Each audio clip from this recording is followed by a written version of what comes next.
जिन लोगों का भी हाई कोर्ट स्किल हो वो सब ये मैटर ध्यान से लिखें और मेरे YouTube channel short hand with Sami sir को सब्सक्राइब करें। मैटर स्टार्ट होगा 5 सेकंड बाद। Get ready, start. 12 अगस्त 1765 को मुग़ल बादशाह ने ईस्ट इंडिया कंपनी को बंगाल का दीवान तैनात किया। इस बात की पूरी संभावना है कि यह घटना मुट्ठी भर अंग्रेज़ों और हिंदुस्तानियों की मौजूदगी में रॉबर्ट क्लाइव के तंबू में घटी होगी, लेकिन ऊपर दिए गए चित्र में इस घटना को एक भव्य समारोह के रूप में दिखाया गया है।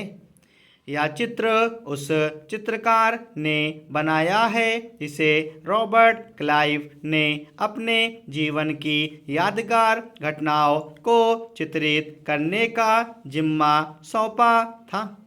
बंगाल की दीवान हाथ आ जाना अंग्रेज़ों के लिए निश्चय ही एक बड़ी घटना थी। दीवान के तौर पर कंपनी अपने नियंत्रण वाले भूभाग के आर्थिक मामलों की मुख्य शासक बन गई थी। अब उसे अपनी ज़मीन का शासन चलाने और आमदनी को व्यवस्थित करने का रास्ता ढूंढना था।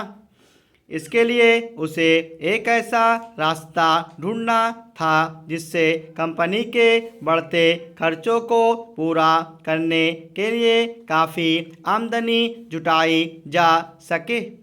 व्यापारिक कंपनी के नाते उसे यह ख्याल भी रखना था कि वह अपनी ज़रूरत की चीज़ें खरीदती बेचती रहे। समय के साथ कंपनी को यह भी समझ में आने लगा कि उसे सावधानी के साथ आगे बढ़ना होगा। बाहरी ताकत होने की वजह से उसे उन लोगों को भी शांत रखना था जो गांव देहात में पहले शासन चला चुके थे और जिनके पास अभी भी काफ़ी ताकत और सम्मान था। ऐसे जो लोग स्थानीय सत्ता में रह चुके थे उन्हें नियंत्रित करना तो ज़रूरी था, लेकिन उन्हें खत्म नहीं किया जा सकता था। यह काम कैसे हो, इस अध्याय में हम देखेंगे कि कंपनी ने ग्रामीण इलाकों को उपनिवेश कैसे बनाया, आय के संसाधन कैसे जुटाएं, लोगों के अधिकार किस तरह तय किए और मनमाफिक फसलों की खेती कैसे कराई। कंपनी दीवान तो बन गई थी, लेकिन अभी भी खुद को एक व्यापारी ही मानती थी। कंपनी भारी भरकम लगान तो चाहती थी, लेकिन उसके आकलन और वसूली को कोई नियमित व्यवस्था करने में हिचकिचा रही थी। उसकी कोशिश यही थी कि वह ज़्यादा से ज़्यादा राजस्व हासिल करे और कम से कम कीमत पर बढ़िया सूती और रेशमी कपड़ा खरीदे। इसी कारण 5 साल के भीतर बंगाल में कंपनी द्वारा खरीदी जाने वाली चीज़ों का कुल मूल्य 2 गुना हो चुका था। 1865 से पहले कंपनी ब्रिटेन से सोने और चांदी का आयात करती थी और इन चीज़ों के बदले सामान खरीदती थी। अब बंगाल में इकट्ठा होने वाले पैसे से ही निर्यात के लिए चीज़ें खरीदी जा सकती थीं। जल्दी ही यह जाहिर हो गया कि बंगाल की अर्थव्यवस्था एक गहरे संकट में फंसती जा रही है।